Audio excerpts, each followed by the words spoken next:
The red light is on in the booth, and the Monster Energy Cup cars get ready to boogie for it all here in the Simulation Stock Car Association. Sailing high above the wooded hills and valleys of the Pocono Mountains in northeastern Pennsylvania, we look down at the tricky triangle, pull the lever on the lazy boy, and get set for 200 miles of simulated NASCAR excitement that will be streaming your way. From the Keystone State, hello, and welcome to another GSRC broadcast as we count down to green for the AdPro 360 Cup Series tonight from Pocono Raceway. Way up in the press box to bring you all the action, yours truly here, Sean Ambrose, joined by my good friend Sam Ryman, sitting in with us tonight, and in the director's chair, the hardest working man in sim racing broadcasting, Joe Peak, armed with cameras located, aimed, zoomed, and focused by GSRC's camera guru, Dougie Beard. Now, folks, as cyberspace flows into your place over these next few streaming award-worthy minutes, GSRC will bring you all the storylines and all the stats and facts you'll need to fully appreciate the simulated NASCAR Cup racing that will immediately follow in the Bramante Landscape and Design 250. Yes, folks, before we talk about the track, let me remind our viewers this race is being sponsored by Bramante this week. From idyllic outdoor living spaces and terraced gardens to tranquil waterfalls and magical children's play areas to even gated stoneways and magnificent pool houses, Bramante Landscape Design and Management Group delivers dreamlike accents, amenities, and landscapes designs to Long Island's most prestigious homes and estates. With meticulous attention to detail and premium quality craftsmanship, the Bramante team transforms properties into breathtaking home landscapes as unique as the families who live there. Now, Sam, this is a historic place nestled up in the Pocono Mountains. Great place to vacation in the winter, a great place to race in the spring, and even in the summertime. Why don't you tell us a little bit about Pocono Raceway? Well, Pocono Raceway wasn't always around, Sean. It opened all the way back in 1971, the year after California's now defunct Ontario Motor Speedway opened. Pocono, of course, very unique as far as oval courses go. It has 3 turns, all based on different turns from different oval tracks. Turn 1 banked 14 degrees like Trenton Speedway. The tunnel turn, 8 degrees of banking over there, and turn 2 based on the Indianapolis Motor Speedway, and then turn number 3, only 6 degrees of banking there, so each turn a little bit less banking, and that is modeled after the Milwaukee Mile. This track is 2.5 miles around, and we will be racing here for 80 laps tonight, so that will be 200 miles in total, and the front straight is 3,740 feet long. That's 7/10 of a mile. That is a very, very long front straight indeed, and with it we're going to see very, very high speeds. Let's give you an idea of just how fast these cars go around here with our GSRC lap guide. Hello everyone and welcome to the Global Sim Racing Channel. I'm Brian Yazek, taking you for a spin around the new Pocono Raceway in the GSRC Chevrolet SS. So without further ado, here we go, getting her wound up off of turn 3 down the front stretch for your hot lap. The new Pocono is very smooth and very, very fast. You're going to be sailing off into the corner at about 205 here, so it's really going to be crucial to hit your braking mark. I like to use that cone, that last one cone on the wall, get in the car, load down here to the bottom, let it rotate, grab third gear, especially on the hot lap, let the thing build up some momentum and grab high gear right at about the exit of the corner there. Down the long pond straightaway we go, down into turn 2, once again using about that one cone on the fence there, bring the left sides right down to that yellow line, swinging it back out. Pocono is a very momentum-based track, so keeping your rhythm is absolutely crucial to its success. Down here into turn 3, let it really float down there, let the car rotate, pick up the gas, and then find that yellow line once again, drive it straight off of the corner, bring it out towards the fence. Now, as the run progresses here, you could see guys move all around a pace depending on weather and setup and all of that. So here in turn 1, we're going to take a little higher lane, try to avoid the bumps like I didn't do right there, and then really let it rotate around and get a good head of steam down this long pond straightaway again. That higher lane could help you defend a run from the bottom, or just allow you to set up a pass for turn 2. Turn 2 is going to be much of the same. Drive it in, find the yellow line here with your left side tires, and drive it straight out of the corner, setting up your entry to turn 3. Turn 3 here could be very interesting as the run moves on, because you can see guys take a very late brake mark, drive it straight into the corner, let the thing rotate around, grab the grip, let it rotate around, drive it straight off of the corner, get a big head of steam down the front stretch here, and then here we go across the line, and that is going to complete our guide here around the new Pocono Raceway. I'm Brian Yasek. Enjoy the show.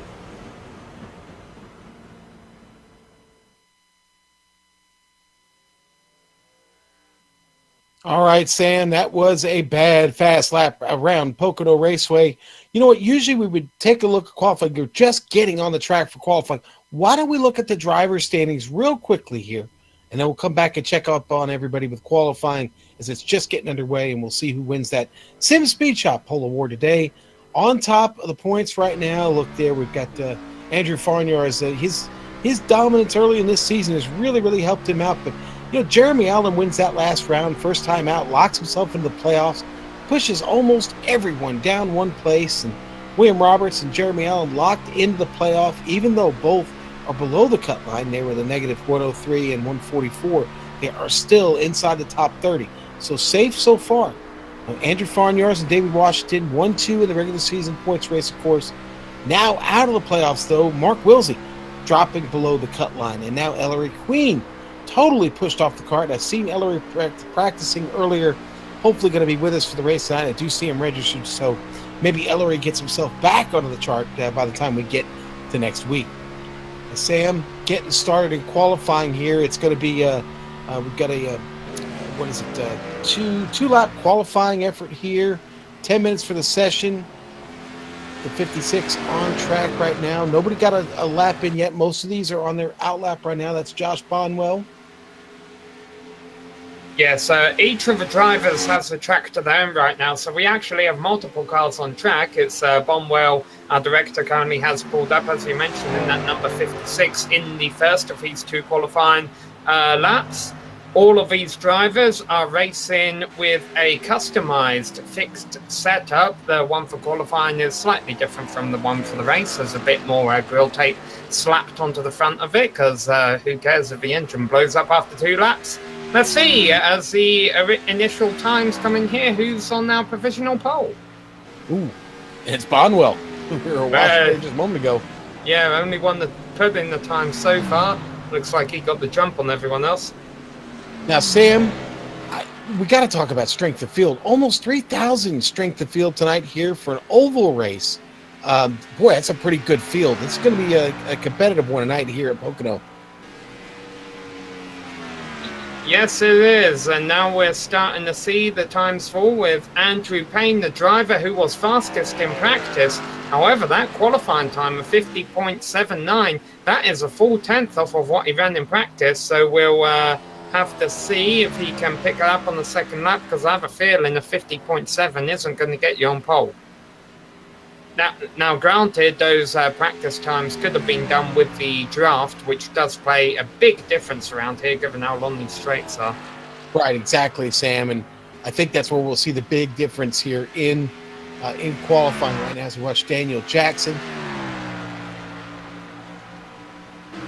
And, Andrew Payne not threatened too much, but it was Daniel Jackson that just goes to second. I expect these second laps to be much faster, though, Sam, with the weather conditions say it's overcast. Very grippy track we're looking at out there right now.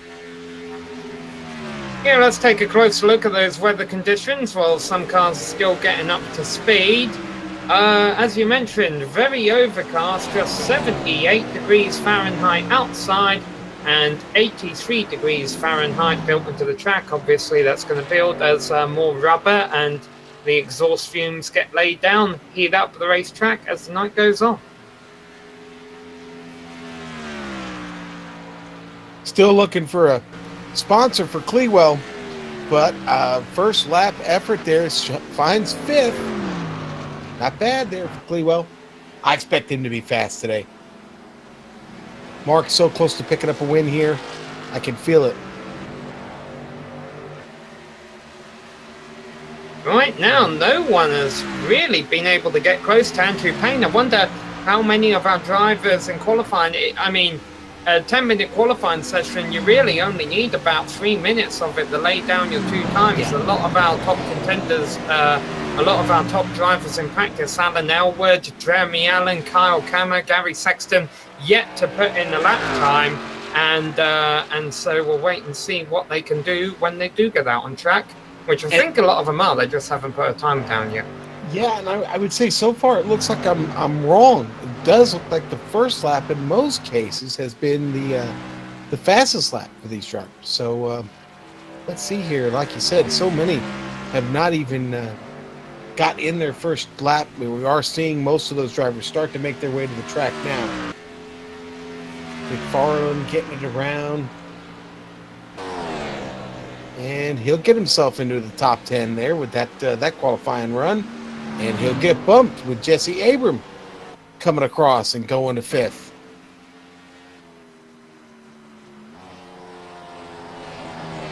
Still see several cars waiting at the end of pit road, getting ready to make their lap. I think some of these teams, Sam, have decided to maybe just make a one-lap run at it at this point.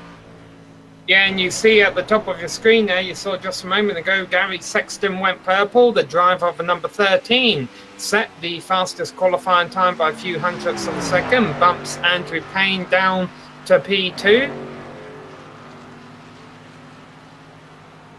And Daniel Eberhard was not happy with the way his first qualifying time was going, so he locked the brakes down coming out of turn 3 and spun it, was able to stop just before the car hit the line, and so he'll get another lap in.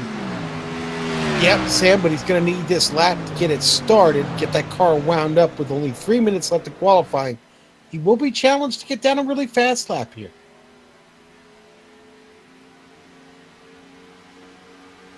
Now it looks like we have just about everybody on track here at this point, getting their laps in. This is a solo qualifying effort. So any draft help, like Sam talked about earlier, you were getting in the practice is gone. This is all on your own, and we've only seen 3 drivers at this point go 50. Everybody else in the 51s.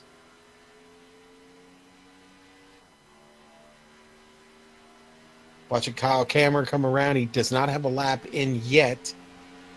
Kammer usually starting somewhere up in the top 10. Don't think you want to start at the back here. This is a tough track to get behind on. Out front in the clean air is a great place to be in these cars. Yeah, of course, we'll probably see a lot of strategy being played in this race, Sean. Just like the other races in this series, you do have the,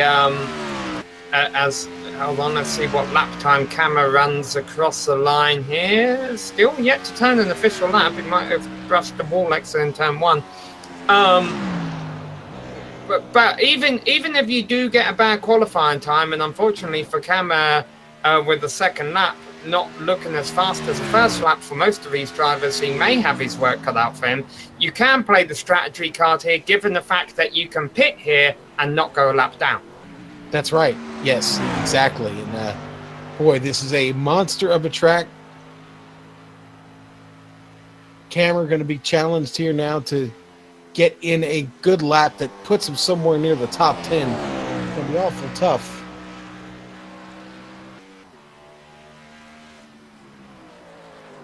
But right now, Gary Sexton, who got some laps in today. I talked to him earlier, and he felt good about this race, about the conditions out here and this new version of Pocono, and felt like he had a fast race car. Well, right now in qualifying trim, he certainly does with a 50.7.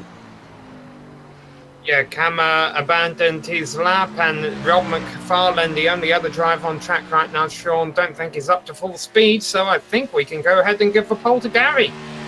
Sam, I certainly think we can. The Sim Speed Shot Pole Award going to Gary Sexton, and folks, he is our round 9 winner. For every 2 poles, a driver is going to earn $5, and the driver with the most poles at the end of the season will get $20, courtesy of simspeedshop.com, a great place to order custom button boxes as well as buying used and new and used equipment. For more information, go to simspeedshop.com. All right, Sam. Let's go to the race details real quick, Sam. Why don't we roll through those? Yeah, well, it's always interesting the way this league runs things. It tries to make things a little bit more realistic by adding such elements such as stage racing, green, white checkered, and also limited fuel and tires. Yes, these drivers will be limited to essentially 5 sets of tires throughout the race. Now, as you see, we're part of a way through the regular season, 9 rounds into 17 regular season races, where win locks you into the playoffs. Some drivers have been fortunate enough to do that. 7 races in the playoffs, and we've got all of the NASCAR Gen 6 cars racing here tonight. All right, Sam. Well, let's go to our grid here. Tonight in the Bro-Monte Landscape and Design 200 from Pocono Raceway, Gary Sexton. Your pole sitter right now, Andrew Payne, going to start on the outside of the front row with him. Yeah, lined up on row 2 behind him, Richard Regan Jr. ahead of Daniel Roper. Row 3, Andrew Farnyars and Daniel Jackson. Starting on the 4th row, we have Jeremy Allen ahead of Alan Elwood. Row 5, Colton Solick and Dylan Jones. Then as we go to page 2 here, starting in 11th, we have a 97 of Jesse Abraham ahead of Daniel Eberhardt. Row 7, Josh Bonwell and Mark Clewell. 2 well drivers right there, right behind them, Richardson and Moore in 15th and 16th. I hope nobody falls down that well tonight, Sam. And row 17th place, Kevin Fetty. 18th, going to be Robert McFarland. Eric Stanford in the 19th, starts 19th. Gabriel Wood back all the way in 20th. He actually had a pretty heavy crash in his second qualifying lap. Row 11, William Locklear and Ray Richard. Starting behind them, Stephen Llewellyn and David Washington as the first driver to not set a qualifying lap. Okay, and the last 3 here today are going to be Kyle Kammer, Ryan Hill, and Ellery Queen back with us this week. All right, Sam, that is your starting grid. And you know what? Let's go ahead and look at our race analysis here real quick before we get started, too. Let everybody know what we're racing for here in these stages. 200 laps today. 200 miles today. Yeah, I was going to say, Sean, I haven't allocated that much of my evening here. Yeah, I hadn't either. Stage 1 going to be 20 laps. Stage 2, another 20. And then the final stage, 40 laps. You know, the fuel, about 25 to 28 laps. But I heard a rumor that there may be a driver or two that tries to go gung-ho with 30 laps, Sam, and turn this into a 2-stop. So I don't know. I don't know if anybody's really going to be able to knock that down, but somebody certainly may try. So we'll see what happens before this night is over. But the cars are finally on the track. Everybody getting up to speed here and going to get in behind the pace car and get ready to line them up to get going here tonight. Yeah, Colton Selleck, he qualified in 9th place. He has dropped to the back of the field for the start of the race and was given an end-of-line penalty. Also, a driver who qualified in 4th place, Daniel Roper, was upset about the setup. A bit of a bigger story behind that, but he will not be starting tonight, so that moves everyone on the outside line up 1 spot. Okay. Yeah, there are some questions about the setup being used. Honestly, I see everybody out on track. They're ready to race. I don't think anybody's going to complain about it too much at this point as they come out of turn 3. It's Gary Sexton leading this field. The pace car is in. Sexton on the hammer. Gets away with Andrew Payne. Nice start. The green flag is out. The Bro-Monte 200 Landscape and Designs race is going. And Sexton going to be the first one to get into turn 1 with that bad, fast hot rod of his. They're going 3 wide just behind him. The 84, Daniel Jackson already looking to the top. Yeah, they thought about that. I think Daniel Jackson may have been a bit more out of a groove than what he had anticipated. It was an all Toyota front row there. Those Toyotas leading the way around the 2.5 mile Pocono circuit here. As you mentioned, Sexton and ahead of Regan, Payne, and Farniaz there in 4th place. Battle for 5th. Yes, sir. Battle for fifth indeed. Elwood, Jackson going at it. Not Stonewall. Not Mr. Jackson. Not that Jackson. But Alan Jackson. Yeah, we got Regan up there in second as well. Easy for me to get the presidential names confused here, but we won't start all that again. Here goes Regan looking down the inside. Sexton far up the track, way too high out of a groove. That's going to give that number 46 the top spot. Yeah, Sexton's car just looked like it became unmanageable there for a moment, and he had to get way out of it to avoid getting into the wall. Regan gets a nice move there to get himself up to the top spot. That was Ryan Hill. You saw them all passing down low there. He's already a lap down. I think he may have been having some connection issues. He just got into the race as only one lap down. He's going to make a lap back here. Yeah, as long as he can keep the car where it's at, he should be in good shape, Sam. But he did get a late start for some reason. Yeah, well, one nice thing about falling the lap down here is it doesn't happen a whole lot of cars because you can pit and not drop a lap. And also, even if you are off the pace, you've got 50 seconds of open track behind you before the leader comes around to lap you. So if you do fall a lap down, you're not racing a whole lot of people back here. You can easily get a lucky dog. We're all clean and green so far, though. The first battle is on for about 11th position between Ethan Moore and Jesse Abraham. Yeah, Sam, battle to get into the top 10, and they are shuffling it around right now. And Ethan Moore powering that Toyota down there on the bottom line. Just behind him, that's Jesse Abraham. And William Locklear looking for some space down to the inside as he crosses over under Abraham. Just up in front of them, though, man, Ethan Moore gets a run on Clewell. Still running. He's closing him here. He's in the toe, coming down the front straight, across the line. Ethan Moore still just gaining an inch at a time there. Clewell with that clean air, though. Well, let's jump up to fifth real quick. Farnyar's trying to get it done on the outside. There's the 88. Getting around Elwood. He's able to do it, Sam. Yeah, Farnyar's has won 3 times already this season. The only driver who can say that, that's obviously earned him a space in the playoffs at the end.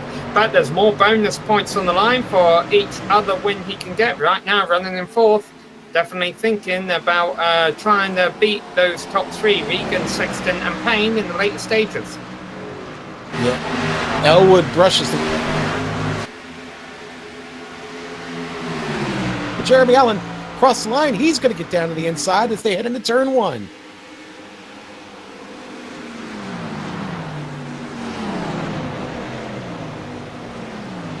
White Farnyard still trying to hang on to it there. Allen being a real pest down below. Here comes the 5, Alan Elwood up top. Jeremy Allen just coming off of his win last race at Charlotte. Bit of a different track from Pocono, but certainly seems to still have the same speed, able to make that move work there. Elwood really had to trail break it a little harder than he wanted to right there as we rode on board with him.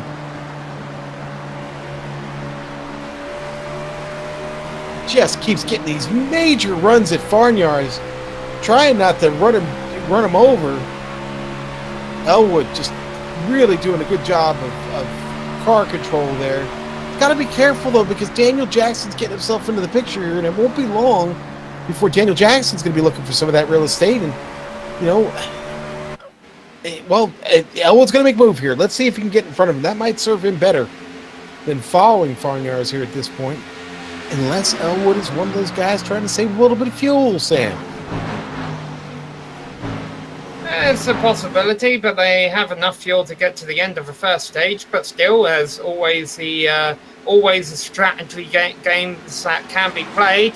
So Andrew and Alan go side by side. So to clear up a confusion here, Alan is now up into 5th. He is behind Alan in 4th place.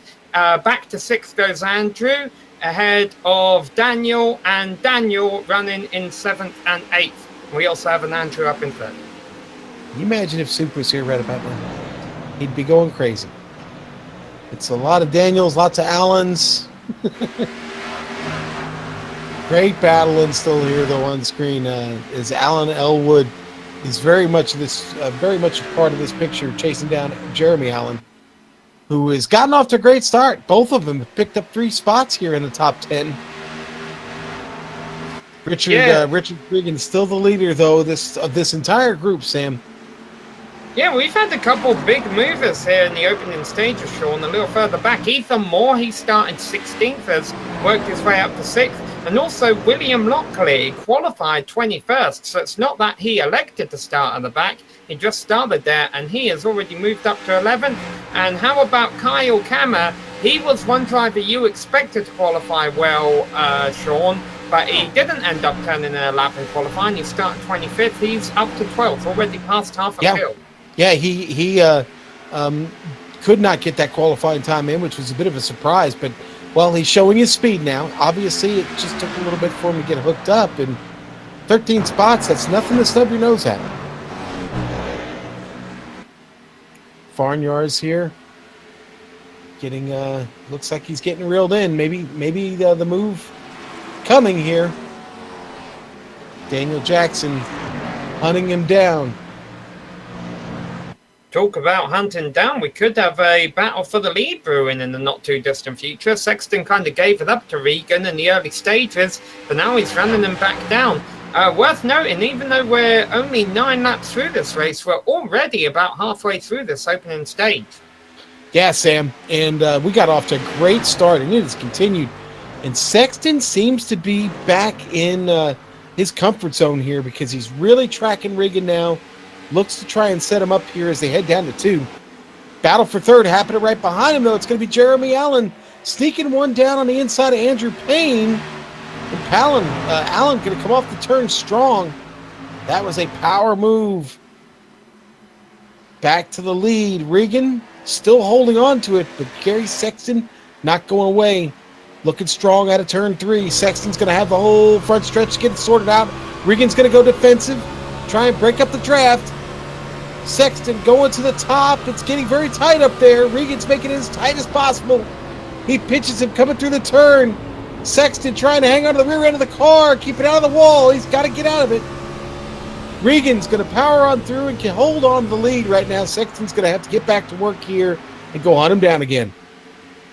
Yeah, Sexton just drove in way too deep in turn 1 that time. The reason these two are fighting so hard to win, that they are AdPro 360 Cup Series competitors. They're racing for the points in this series. The AdPro 360 series has multiple divisions. A driver can only race for points in one of them, like in the real world, like a NASCAR Cup driver can't run for points in Xfinity.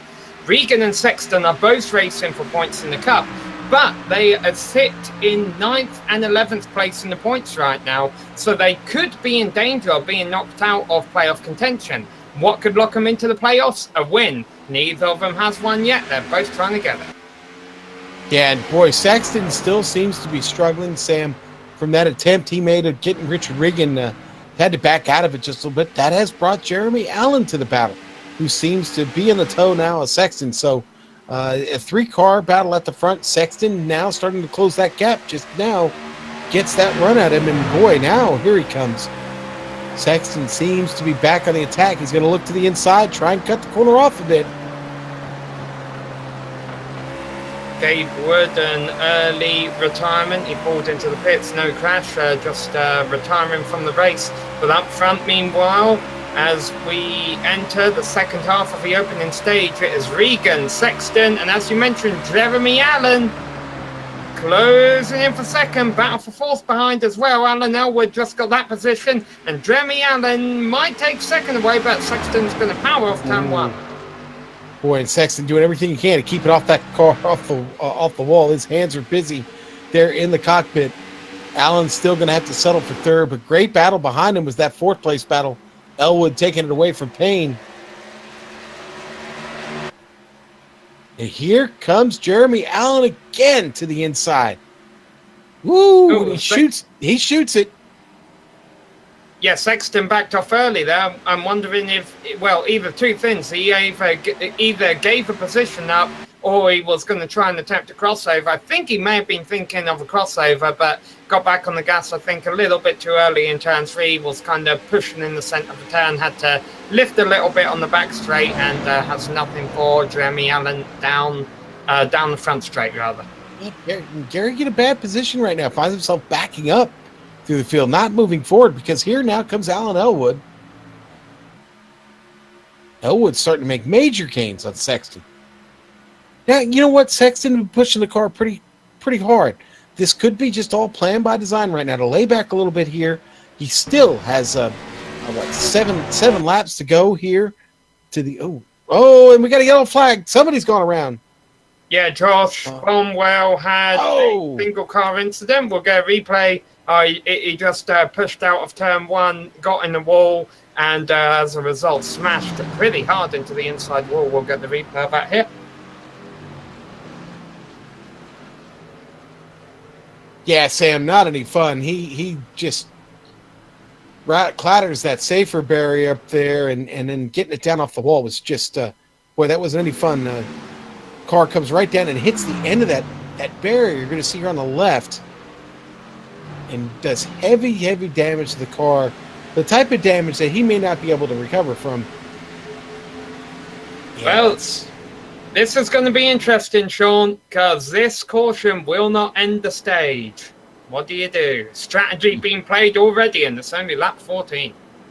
Well, you know what? If I'm up front right now and I desperately need playoff points, I'm staying out on the track. I am not going to risk it. I'm going to hold on to my position for dear life. I figure I'm going to have to have about 2 laps to do that. If I can get a good jump on the restart, then I can hold my spot. But Sam,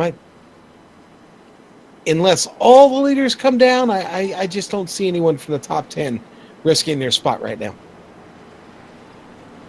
I agree with you, Sean. The problem is, if a driver pits now towards the back of a field, those drivers will end up leading for the restart of stage 2, and their tyres won't be much older than those who don't pit here, and they will be able to make it to the end of stage 2 on fuel. Alan Elwood going to be the first to buy.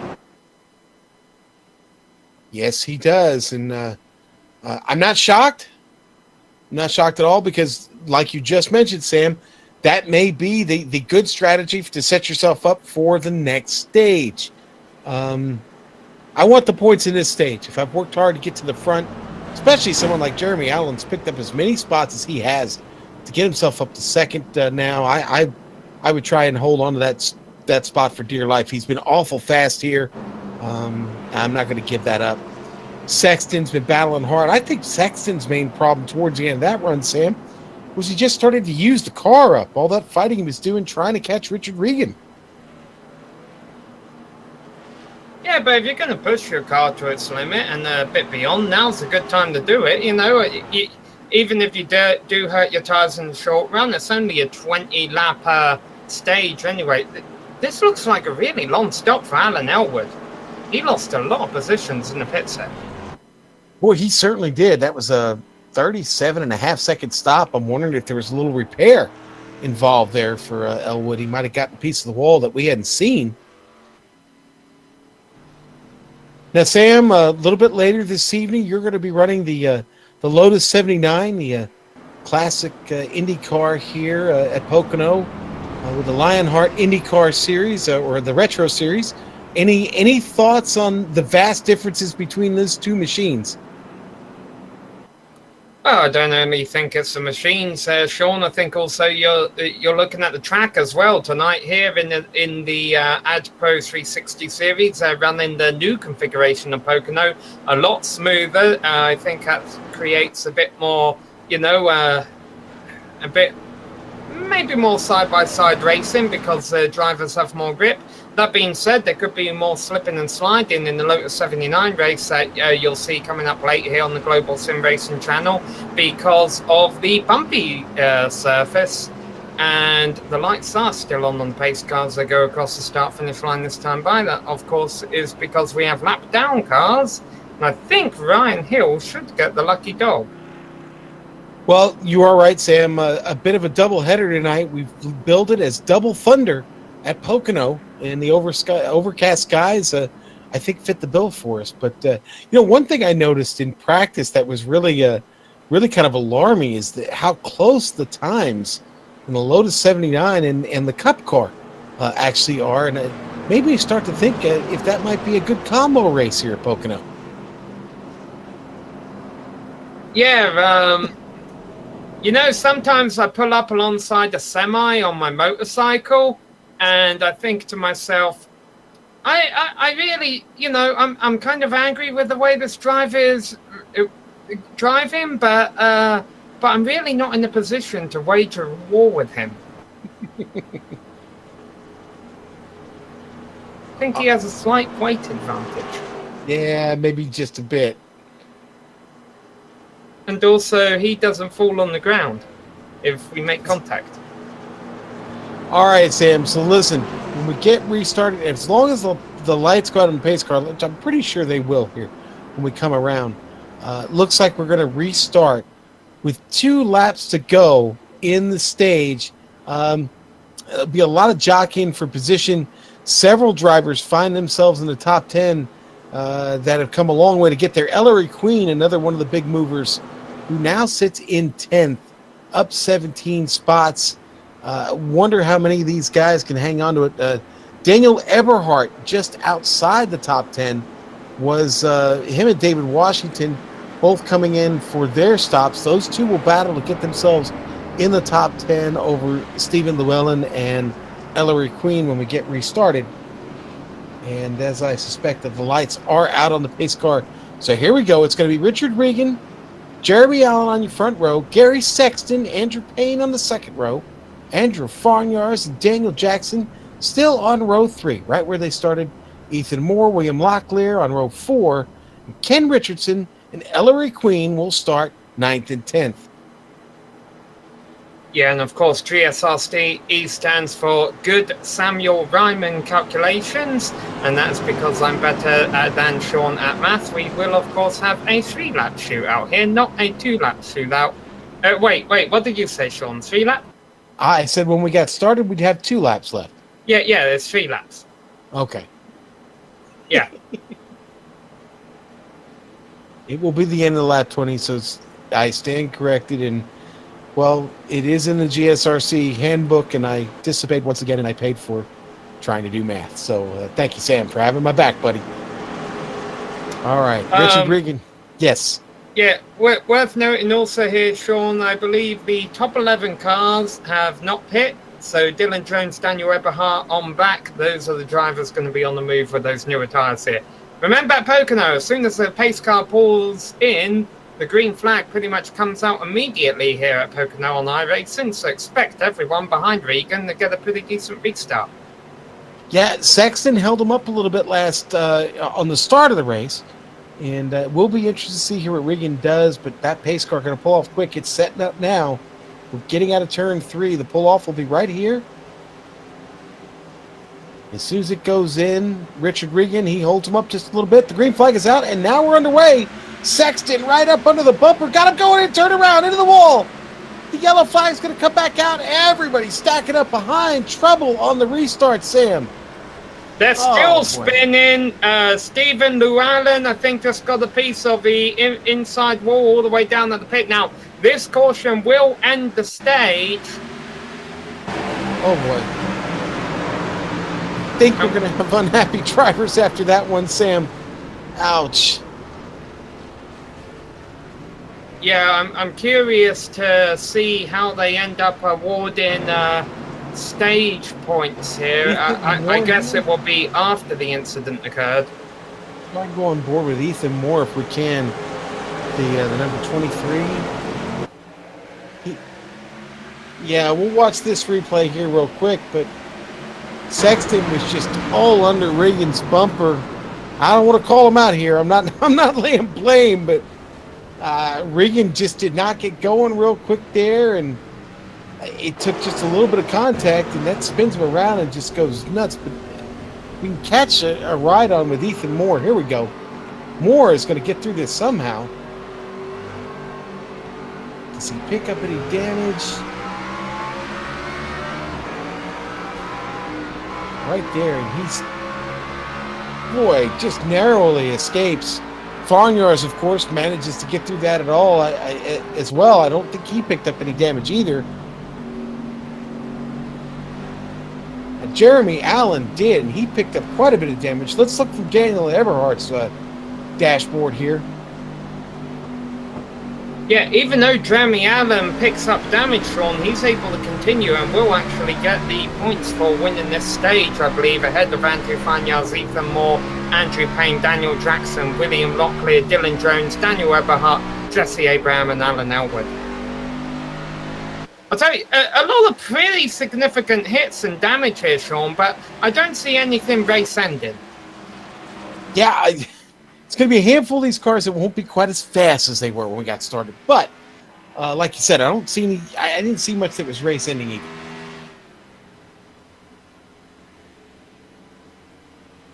Wow, that was interesting, Sam.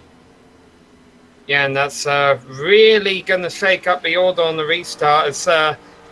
It's down to the mechanics on how quickly they can get all of these cars repaired as to how these cars will actually grid up for the restart. I see Eberhardt currently leading them around right now. I believe he was one of the drivers that pitted under that first caution. You are correct. And of course, the great news for the drivers who pitted under the first caution, Sean, if they avoided damage, is that they don't have any green flag laps on their tires because we pretty much only went green for about 100 yards. That's right. And Eberhardt, one of those drivers right now, Sam, Eberhardt right now with just that one pit stop after the first caution, and looking like most everyone behind him has been in now. So Eberhardt with the clear advantage here. He will start on point. I don't see him coming down here at this point. He'll be able to restart this race at the front. He did not win the last segment, but he will be the leader when we restart as long as he doesn't come down pit road. But those guys behind him, Jesse Abraham, Alan Elwood, they had all pit earlier. And then Farniars and Ethan Moore just coming out after their first stop. Yeah, we should note to new viewers of the AdPro 360 Cup Series here that even though Daniel Eberhardt is about to lead lap 20, the stage points are awarded based on the lap, basically when the caution flies. So and the reason that is because the league admins don't really have the authority over iRacing the closed pit road for an extra lap or two to get them to lap 20. So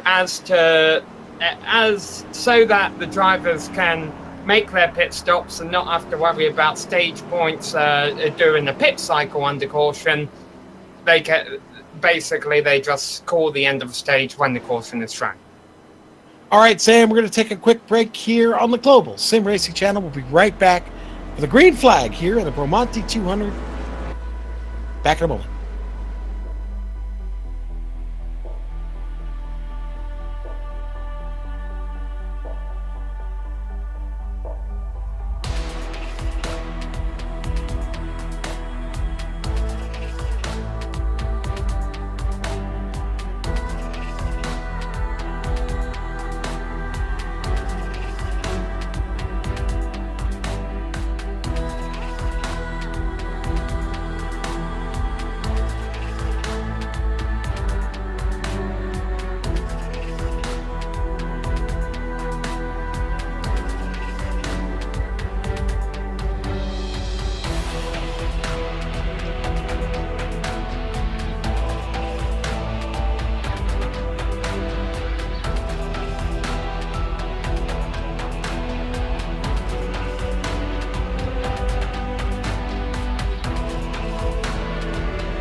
when it comes to the front runners in this league, Sean, is that if you end the regular season with the most amount of regular points, you will get 15 bonus points when it comes time to the playoffs, providing, of course, well, if you do have the most amount of regular season points, you will make the playoffs. Then, of course, the race win at the end of a race will get 43 points, but those stage points definitely help out.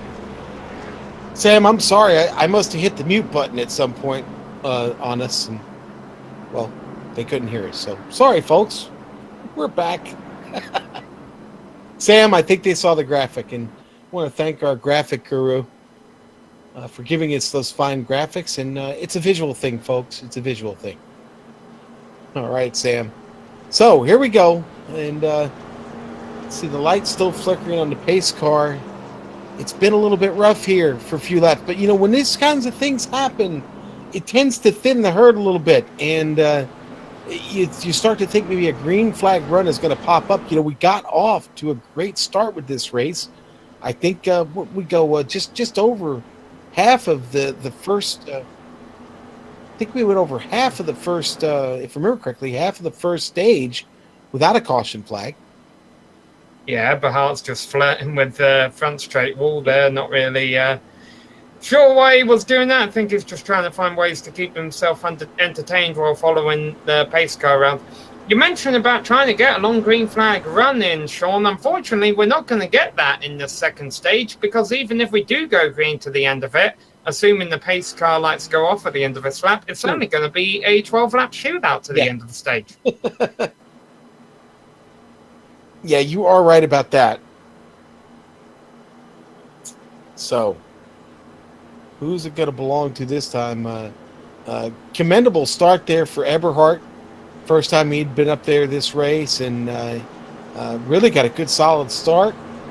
It was the trouble behind him that marred the restart. And, well, this time he's going to get to do it with Alan Elwood, and he'll still have Farnyards and Ethan Moore just behind him. The top 10 littered with some of the fastest we see week in, week out. I don't think tires have been much of a factor yet, Sam. I don't know that we've run long enough on a set to really know where the cliff is on these things. Yeah, definitely that the strategy aspect of this race, I believe, will come more into effect in the third stage, because we've been able to tell that a lot of passing has been able to take place. Granted, as you mentioned, clean air means a huge deal. If you're up front leading that race, you have it, and it's going to help you get through these 3 tricky turns at the tricky triangle. But that being said, we've also seen drivers able to pass their way through the field during that opening stage, where drivers making up 10 places in the opening 10 laps. So it definitely remains to be seen. The drivers, 19 drivers still on the lead lap, definitely still within contention for a good finish. 2 cars are trapped 1 lap down right now. Robert McFarland and Kevin Fedde, the 2 drivers who brought out this latest caution. And unfortunately, drivers who have ran into trouble early on: Mark Lowell, Ellery Queen, Josh Bonwell, Gabriel Wood, Colton Salek, and Daniel Roper did not start the race. Yeah, and really there are only 4 cars out of this race right now. So whereas it's been a little rough here to get things started today, the attrition has not been heavy on the field. So really the one non-starter in Roper, not even really a casualty, just didn't start the race. And then you've got the 3 cars of Bonwell, Wood, and Salek who have gotten out of the cars for the day. But altogether, not too bad, even with the cautions. Sam, I just got a feeling that we're going to have a good race here to the end of the second stage. And, boy, Alan Elwood going to be feeling pretty good up in the seat right there now, leading this thing with a chance to do a little bit more and pick up some very, very important playoff points. Here we go. Everybody now ready. The belts are tight. Everybody's checked their wheels. You want to make sure you start off in the right gear. You certainly don't want to spin the tires here. We've already seen the field collected a couple times. Don't be that guy that collects the field. Elwood going to have to be patient here, but he's going to want to get a good start. He wants to clear, Eberhardt wants to clear Elwood just as quick as he can. We've said it time and time again, the clean air, the king here at Pocono. Eberhard looking to show us the way. The pace car is off. Waits, and now he's gone. The green flag is out, and so is Eberhard. Eberhard getting a little help from Andrew Farnyar's behind. Watch out. Jesse Abram looking down to the bottom, already heading into one. Ooh, really getting down to the inside. He backs out of it. Elwood going to get stuck up top. Eberhard going to get through clean. Eberhard through the front. Oh, boy. Jesse Abram having trouble there in the middle. He almost... Go ahead, Sam. Abraham lost a lot of spots on the previous restart. I have a feeling he was trying to make him... Oh, and he gets into the back. He got into the four. Yeah, nice save by William Locklear. That was the driver before he went up against the wall. Man, that was a tremendous save by William Locklear. Yeah, we'll get a replay of it. As we get a replay of that when we come back to the live action, we might as well go up front because Alwood is definitely pressuring Eberhard for this lead. Yeah, both of these cars struggling with damage here on the replay. Locklear going to hang on to it. I think he gets a piece of turn two there. A little memory to take with him, but good job hanging on. Back to the front. It's Alan Elwood all over Dale Eberhard right now. Eberhard going defensive, trying to break his draft. Elwood backing out of it sooner. Backs it up a little bit. Going to try and get the run on the exit. He's got it. Yeah, he got it because Eberhard got a piece of the apron in turn two that got him a bit loose. And I think that cost Eberhard some momentum in that short shoot down towards turn number 3. Alwood's going to try and capitalize, get a nice run on the front straight here. Eberhard trying to go defensive, spins! Yep. That's blocking gone wrong. Has he saved it? No, nose it into the wall. Boy, oh boy. Eberhard, one of the few cars left on this track that didn't have any damage on it. And Sam, you gotta, at some point, you gotta realize the guy is there, man, and not keep coming down the track. I don't think he was clear here. Let's look at it on the replay. Yeah. I mean, it's, you know, we never, as commentators, we never want to lay any fault to anybody. And I think I said it already once tonight. I think anybody watching this can see clearly what happened here. And the good news is I think Eberhard's going to get away okay with this. I think the car is going to be able to keep going here tonight. But his time at the front, I'm afraid, is over for now. But I'm going to even give a little credit to Elwood there. Elwood was inching down the track. Elwood did not want, it did, at least on the replay, Sam, it doesn't look like Elwood really wanted any piece of contact with him.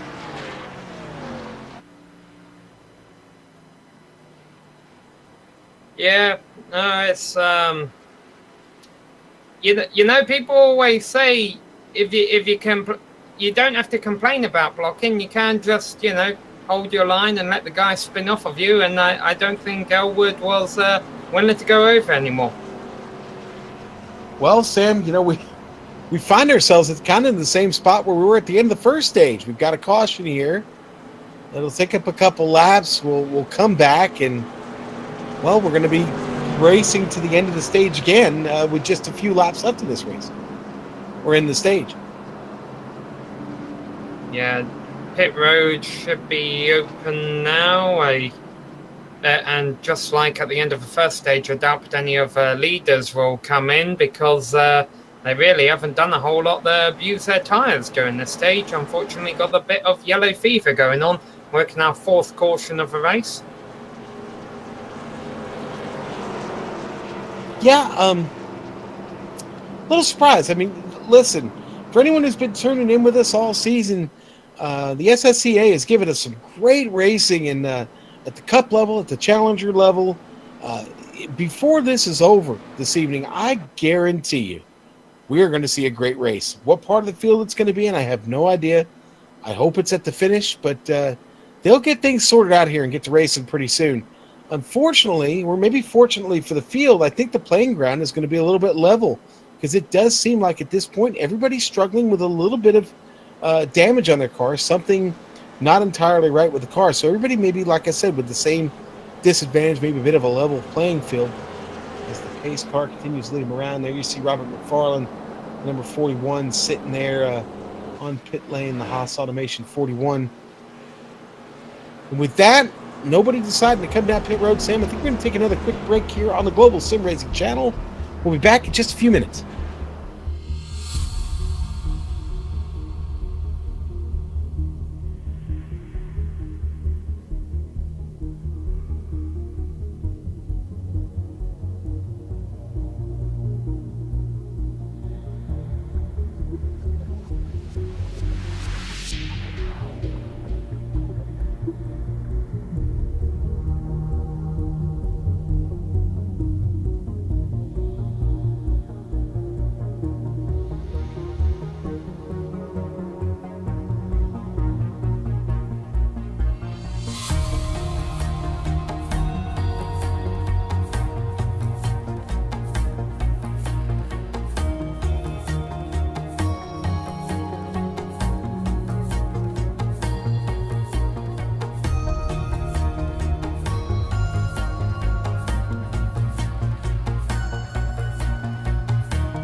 Back on the Global Sim Racing channel, Pocono Raceway this evening with the AdPro 360 Cup Series, the Bromonte Landscaping and Designs 200.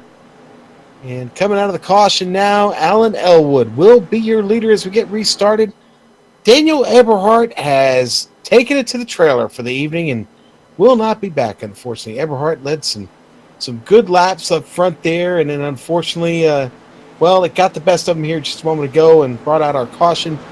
And he is going to call tonight, and we'll restart with Elwood and Farnyards at the point.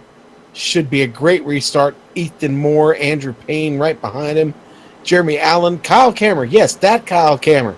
No qualifying. Now finds himself in 6th. Hard work and a clean car has done a lot for him. And Sam, well, I think we get a chance to do some racing, but not for long, because we'll come out of it and only have 5 laps left to the end of stage 2.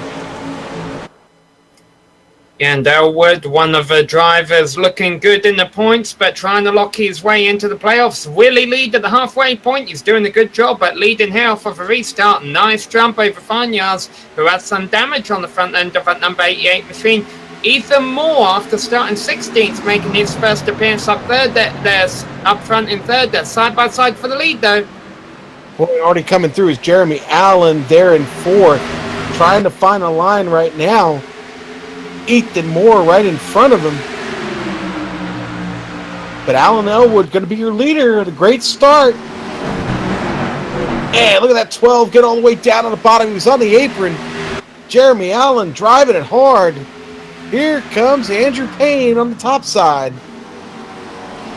That was Kyle Kemmer in the background there. You may have seen him really out of a groove in the turn 2. That cost him a bit of time. So Elwood's running away from the field right now. Looks destined to win stage number 2. The battle is going to be on for second, I think, as Farnyard's losing a lot of top-end speed with that beat up front. Well, I say that. He hit 208 miles an hour in turn 1. So he's still got something going on as Ethan Moore and Jeremy Allen run side by side for third. Allen's car has been so strong in this second stage. Got to watch out. Here he comes. Get a little bit of bump draft there from Ethan Moore. Got to be careful lining those bumpers up. You don't want to hook them.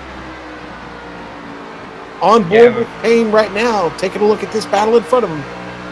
Yeah, we've already seen bumpers locking together, causing trouble on the front straight, not once but twice already tonight. So these drivers have definitely been warned, and some of them have the battle scars to show for it. And look at this run. Allen is getting on the damaged car. Farnyards on down the front straight. Tell you what, this Chevrolet is strong, and he is coming on. Gary Sexton in the 13 just came into the pits, and that's because pit road is about to close for the end of the second stage, so he's trying to get a pit stop out the way, get himself some track position for that last stage. Elwood sits at the front. Jeremy Allen on the attack. Might be a little bit too late here, though, as the stage is coming to an end. Still with a couple laps to go here, Sam. It's just about a 1.1 second advantage. Yeah, let's see what their lap times are like as they come across the start-finish line here. Elwood's Chevrolet crosses the line at a 51.5. Allen behind him, a 51.6. So Elwood actually gained a 10th that lap. Obviously, Allen got some work to do to catch him. Going to be tough. It is Farnyards that continues to drop here, though, as Payne, Kyle Kammer have caught him. Payne going to try and get the move done here out of the turn. Farnyards got a nice run, was able to keep them at bay. Kammer now looking up the inside. Kammer backs up his turn quite a bit there, looking for the late run. Maybe dipped it a little bit far down on the apron. And Farnyards still able to get this car to turn, Sam, regardless of the front end damage. Yeah, I'm sure he'll be looking forward to try and get some repairs, though, at this stage caution. I think will be coming up in 1 lap time as Allen Elwood starts lap 40. Good move coming up for 4th here. Kyle Kammer got off to a bad restart. Maybe trying to think about passing 2 cars in 1 turn. Tried to make it 2 for 1. He's still working on it, Sam. It's not done yet. Ooh, Kammer with a great run, able to hold the car down there. And Payne giving quite a push there to Farnyards. That helps him stay in front of Kammer. And Farnyards is going to come down across the track, take the spot. Kammer backs out of it a little bit and really checks up Ethan Moore there. Now Moore up alongside Andrew Payne. Wow! Through wide. Nice move by Ryan Hill. Remember, he was a lap down earlier. Look at that. Elwood wins the stage, Allen second, and that was 3 wide as the stage-ending caution comes out. Yes, it would. Yes, it was, Sam. And hats off to Alan Elwood. Great restart and gets himself here a stage win. And Sam, we got that stage in with just a stage flag. No wreck there at the end of the stage. So good work by these guys. And well, Sam, at this race, obviously, with one stage left, this one's going to be the important one. If we're really lucky, it will involve a green flag pit stop. And the big strategy will be tires or no tires. You can take just as much fuel as you need to finish it based on how many laps you got left to go. But that'll be a big decision to make. Will some of these guys go for 2, take all 4? Got a feeling we're going to see several strategies played out here as we're watching the replay of 3 wide coming out of the final turn. Great job, everybody hanging on to it. Ryan Hill went all the way to the bottom. He wanted to stay away from the action up there near the wall. Yeah, well, let's not forget, not only did Ryan Hill not turn the qualifying time, so he started 26, he actually started a lap down in the pits, I guess due to some kind of connection issue at the start of a race. Now he has proven the pace he has got, working his way up to 6th here. He's one of the very few cars out there still on the track that doesn't have any damage on it in his number 55 Chevrolet. And as you mentioned, though, this second stage will be interesting with strategy. I don't think a lot of drivers will end up being limited on tyres, though, Sean, because I would like to think that due to the amount of yellows we've seen in the first half of this race, these drivers, especially the ones who have avoided the spins and flat spot in their tyres, granted iRacing doesn't have flat spots yet, but you can definitely heat up and wear your tyres from locking them up, that they haven't had to take tyres a whole lot, so they have a lot left here for the second half of the event. Yeah, I would like to think that most of the drivers are going to be in good shape here with the tires tonight, but, listen, mistakes do happen. Once that car goes up on the jack, Sam, you're committed to that set of tires. So even though you may come down and get some fuel or some damage repair, if you don't remember to uncheck those tires, you're wasting tires. And it looks like everybody going to dive down pit road.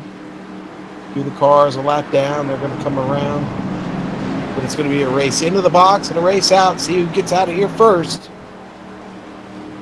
Elwood leads him down. Yeah, and Elwood very close to the wall. Yeah, that's not going to be a good stop. Farnyards and Allen, they hit their stalls pretty good. That is a very sloppy stop by Alan Elwood. That's going to cost him. Farnyard is already up on the left side. He's down and away. Farnyard is down and away. Elwood.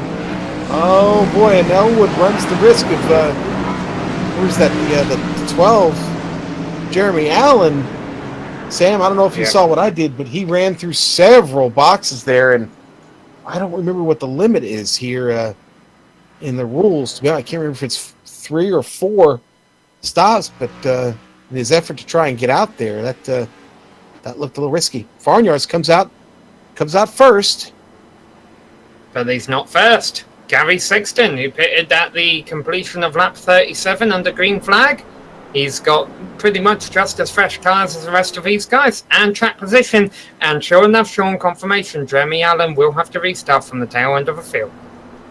Yeah, that's a bit of a bummer, but I could tell when I was watching him there, it didn't look right. And got to follow the rules, Sam. Everybody's got to follow the rules. All right, well, great job by Sexton there. Good decision.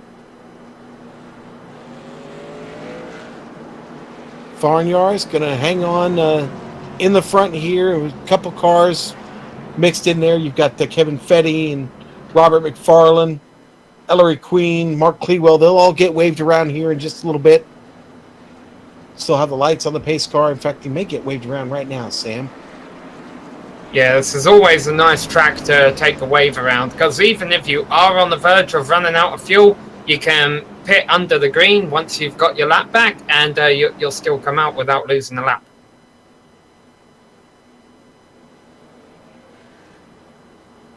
But it looks like we still have a bit longer under yellow here, Sean.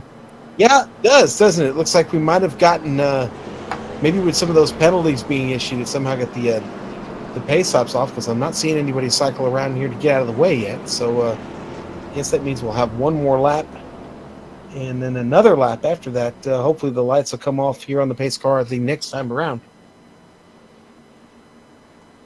All right, let's take a quick break, Sam, here on the Global Sim Racing channel. Be right back from Pocono.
Welcome back to the Global Sim Racing channel of Bromonte Landscape and Designs 200 from Pocono Raceway here in the beautiful Pocono Mountains of Pennsylvania.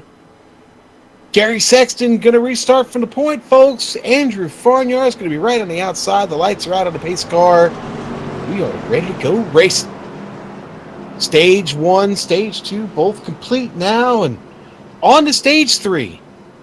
Sam, it looks like we're going to get about 35 laps of racing. I don't think you can make it on a tank of fuel, but boy, sprinkling a couple of cautions, and well, we may have seen the last pit stop for a couple of these cars. So I don't know. We'll see how far they can push them. The Ford Mustang pace car coming out of turn 3. The field backs up a little bit off the pace car. Sexton going to get him started slow. Pace car is off. The green flag is out, and Sexton is on a hammer down the front stretch to the line. Sexton pulling away. Nice start by Gary Sexton. Farnyard slow to the start. Here comes the 55, Ryan Hill. Down to the inside, into 1. Yeah, this is the highest uphill has been all race long, and it looks like he's going to get second on the low line here from Farnyard's. So what can Hill do? It has taken him over half of a race to work his way from being last place lap down up into second position. Boy, we talked about clean race cars and how important it is to this track. Well, Ryan Hill's got one in that Hill Coast Chevrolet. Out of the chamber like a bullet here on this restart. Farnyard is caught behind, and right now Hill is getting a major run on Gary Sexton. Out of the turn, and Hill already going down to the bottom, down the front stretch. Is he going to get him at the line? It's really close. Not quite, but he's going to lead him into 1. Ryan Hill going to the lead here in the Bromonte 200.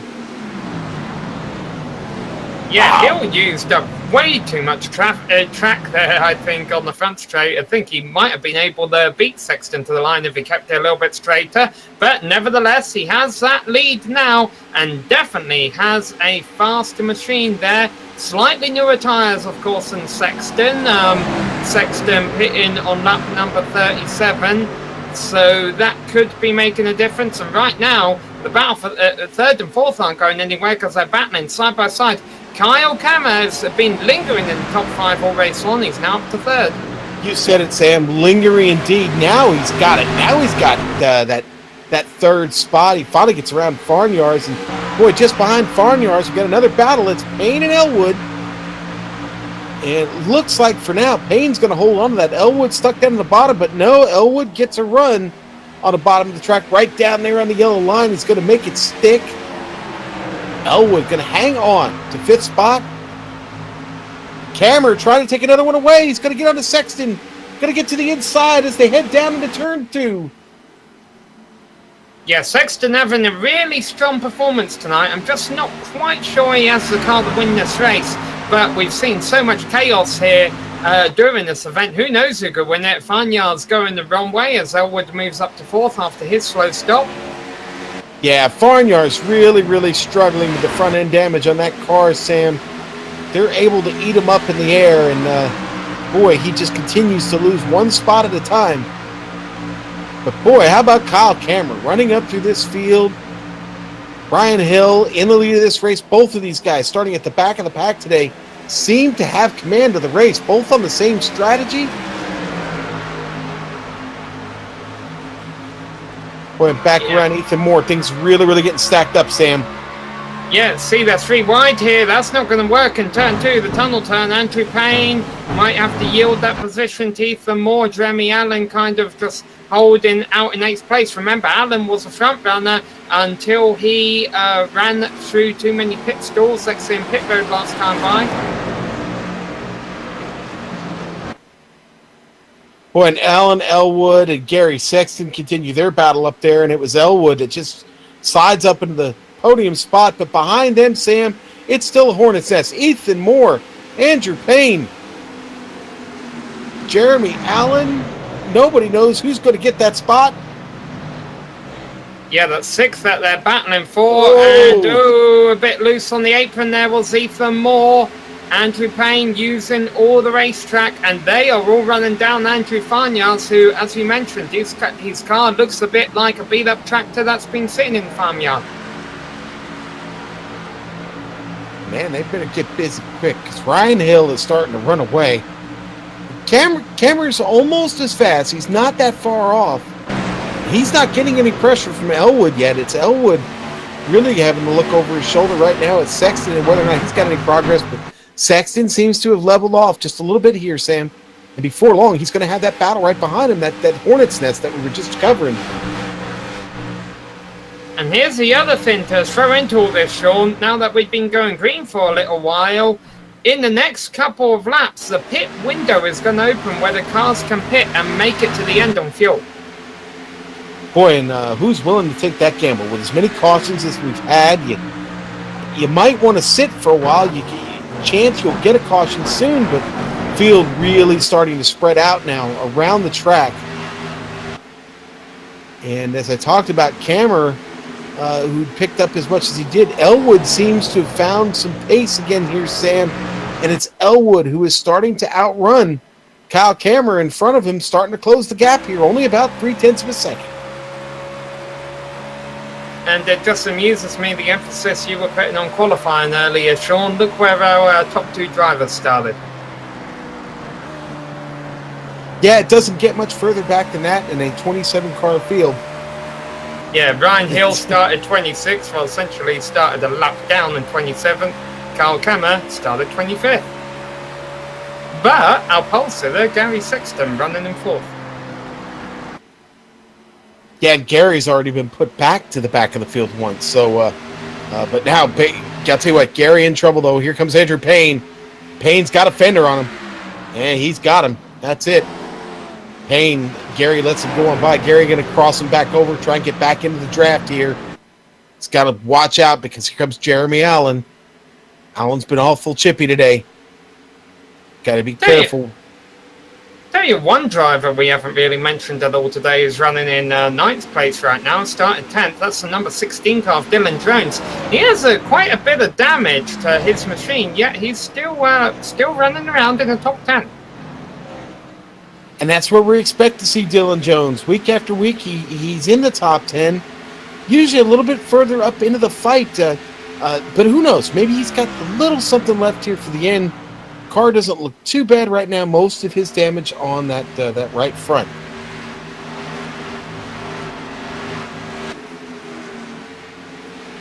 It's William Locklear behind him and Richard Regan making a move.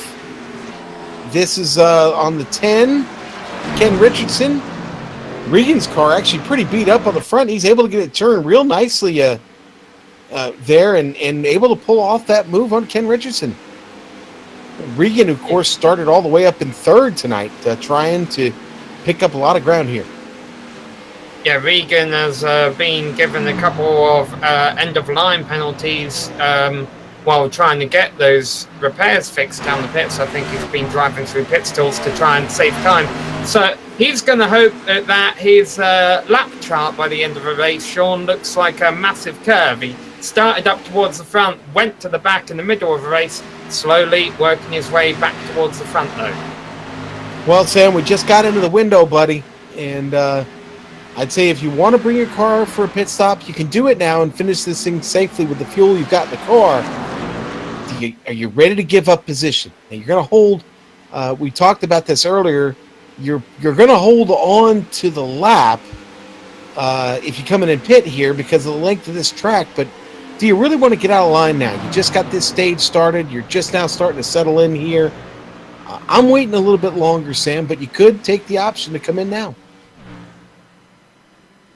Yeah, a bit of a battle, spicing up for 14th place. Daniel Jackson way out of the groove as he ran alongside David Washington. Ray Ricker also involved in that battle. And so definitely lots of potential areas for hazards to come out here, Sean. Unfortunately, they've made Pocono a lot safer. Meanwhile, a battle for second place. Alan Elwood just took it from Carl Kammer.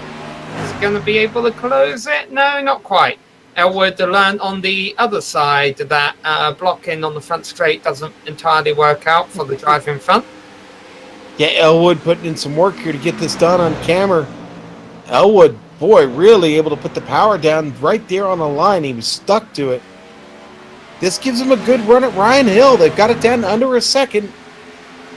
Here comes Cammer in the tow.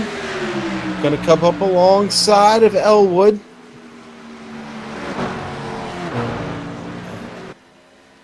Well, he's going to get through.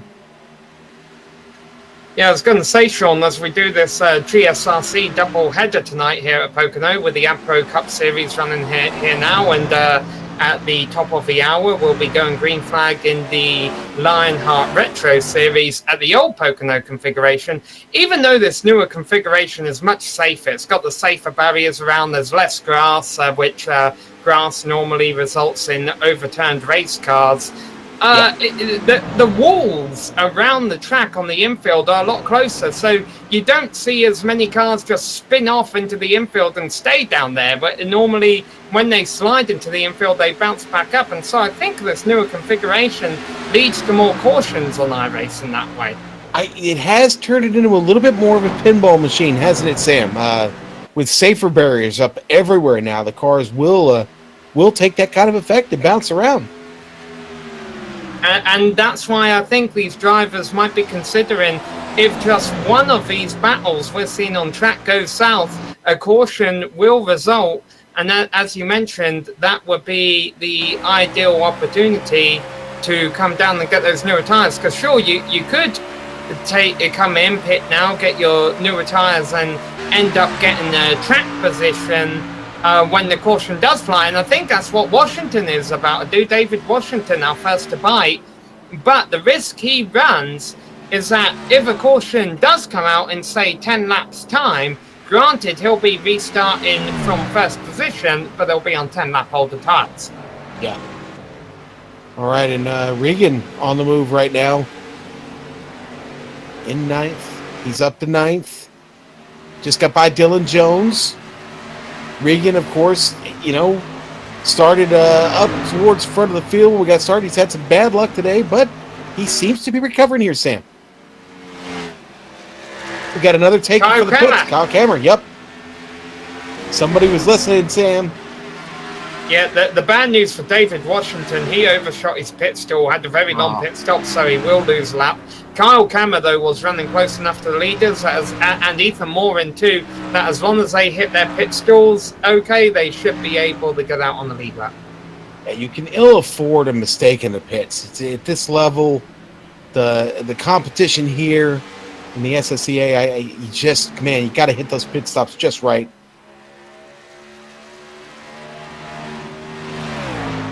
And, Elwood still continuing to edge out Ryan Hill just a little bit every lap, hundredths of a second. But, Sam, they're baby steps, very, very small baby steps. He's just outside the toe right now, and he's coming in the pits. So there we go. He might try and use the undercut here, Sean. I wonder if Hill has to respond to this and make this a bit like a Formula One race. Make sure he comes in next time so that Elwood isn't able to take a lead by doing a couple too many laps on fresher tyres than Hill. Yeah, I'm going to keep my eye on Hill right now as he comes down the backstretch. You've got to wonder what he's thinking right now, and he's done a great job to get to the front. If I'm Ryan Hill, I want to keep this spot. I don't want to look back in my mirror to do it. The Hilco Chevy's been fast, and it's clean. I say, damn the double nickel, buddy. Bring her in. Hill is coming into the pits. He's listening to us, Sean. Yes, he is. Allen in too, Sexton in. All right, so we're going to want to be keeping an eye on Elwood here and how he comes out with relation to Hill. I think are going to be very close in turn one. They both hit their marks good. Oh, here comes Elwood. Boy, that was close getting by Kevin Fetty. Yeah, and our directors picked this up. Cameron got ahead of him. Yeah, Cameron got ahead of Elwood, and Ryan Hill is being given a drive-through penalty. Oh. He did not stay to the right of pit road as he was coming in.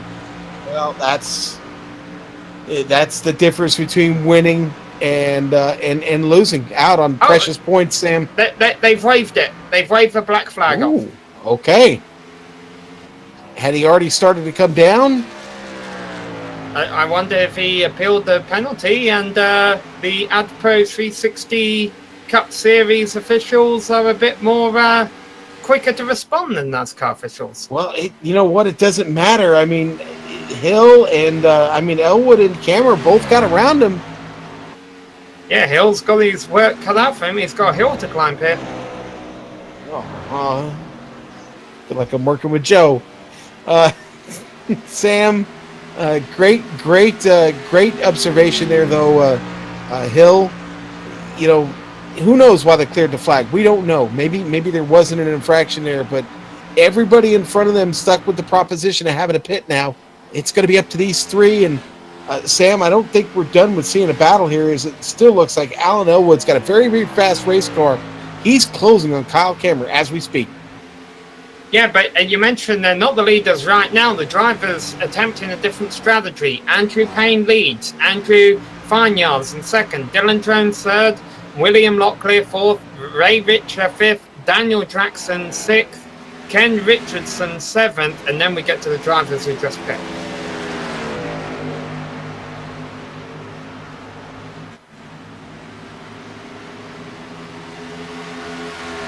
Well, tell you what, you couldn't ask for much more than this. Yeah, we had some trouble early with the caution flags. But, Sam, just as we suspected, things are starting to get interesting here with less than 20 laps to go at Pocono. It really is anybody's race right now.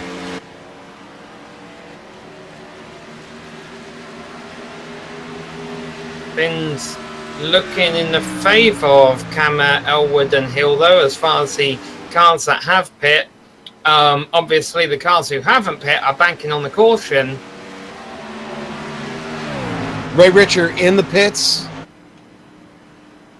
Coming down, Ray, in the 044 Rumor. That's Rumor on that Chevrolet. Rumor Vinyl Creations.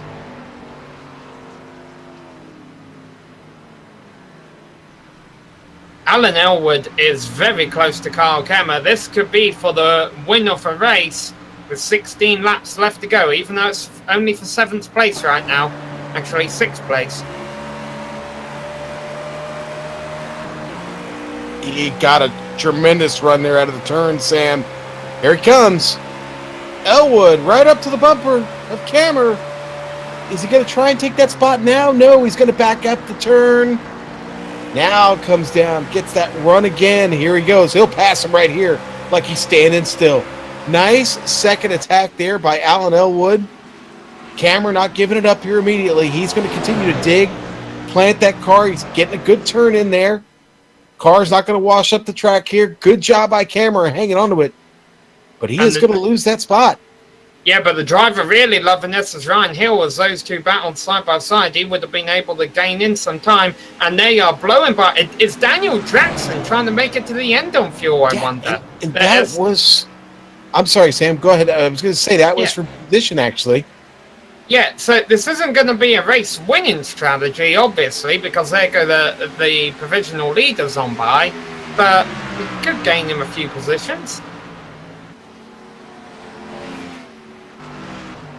Well, Elwood's still able to hang on there up in 4th.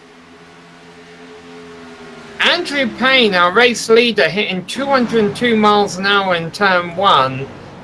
I wonder if that's a bit of fuel saving, because I've seen these cars go as close to 210.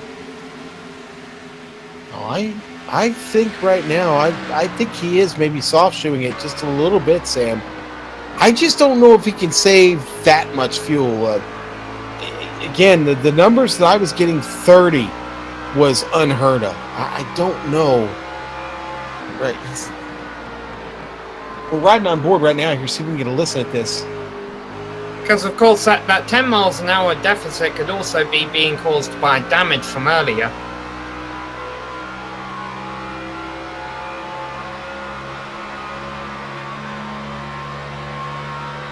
Yeah, Sam, not really hearing any lift in there. 203 miles an hour, still holding the mail. Yeah, I think I'm going to go back to what you said. I really think it's more the damage than anything. Yeah, Farnyard's back here.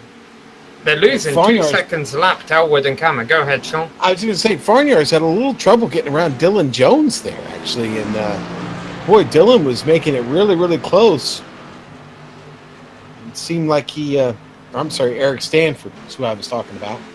It's Stanford behind Farnyard's. That car lap down, but a car with fresher tires right now, and he is making it a little bit difficult for Farnyard's out there. Just 13 laps left to go as Andrew Payne crosses the line, still not showing any intentions of coming into the pits there, Sean, ahead of the other Andrew Farnyard's.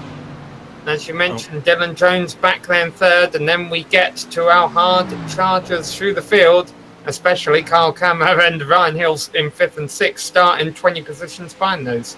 Well, our top 3 are playing the only card they've got left right now, Sam, and that's the yellow card. So if they get one, it'll give them a chance. Yeah, Daniel Jackson's in. Yeah, that must have just been heavy damage on that 84 machine, obviously. Not any fuel saving going on there. So that will move Richard Regan Jr. up into the top 10. Other drivers. Kyle Kemmer, yeah. Sam, did you see something? I missed it, man. Well, I see Dylan Jones coming into the pits right now, but yeah, Ryan Hill just disposed of Kyle Kemmer pretty quickly there.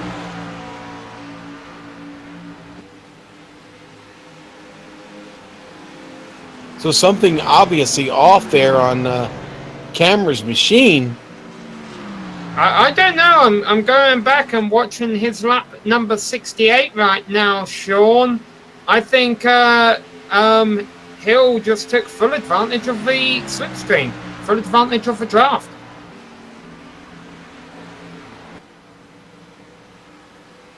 Dylan Jones coming out of the pits here.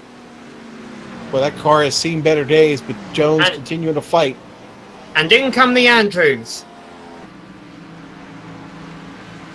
Well, they pushed it as far as they could. Listen, Can't blame them for trying. Sam, Brian Hill just went, I believe he just went purple. He did. No?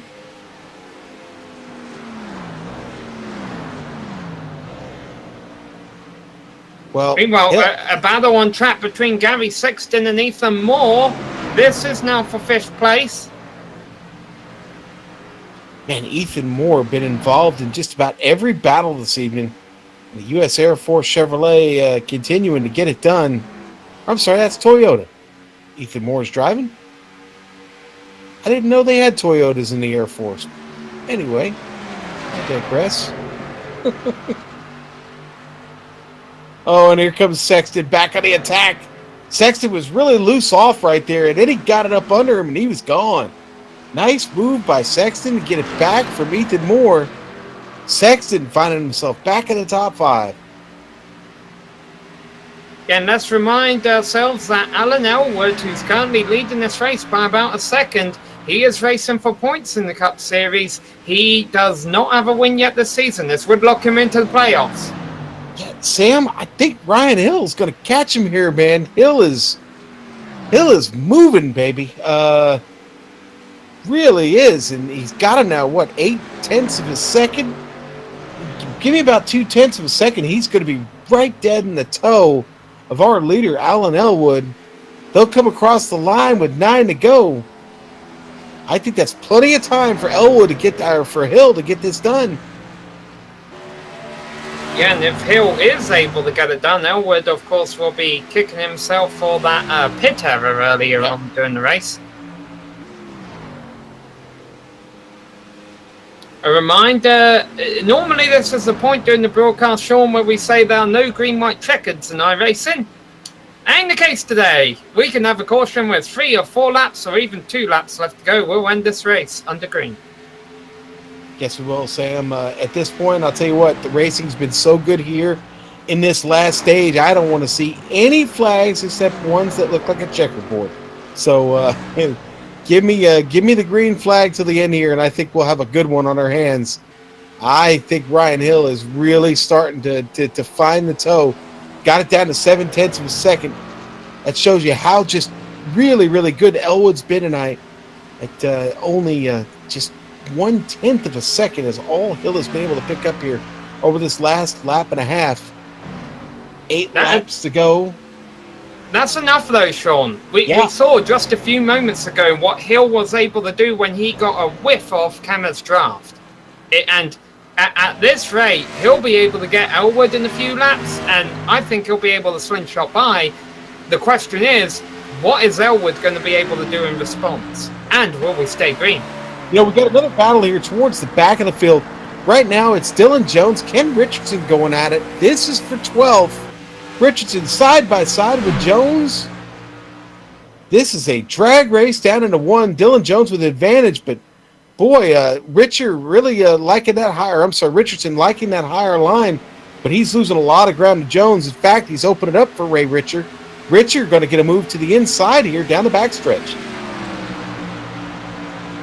So a small error there by Richardson really, really opens it up. Lets Dylan Jones get away and gives Richard a fighting chance to get that 13th spot around. And then again, another tough turn there for Richardson. It's going to cost him another spot. Up in front of them, the 9, Stephen Llewellyn, finally starting to get on his horse. He's up 11 spots, Sam.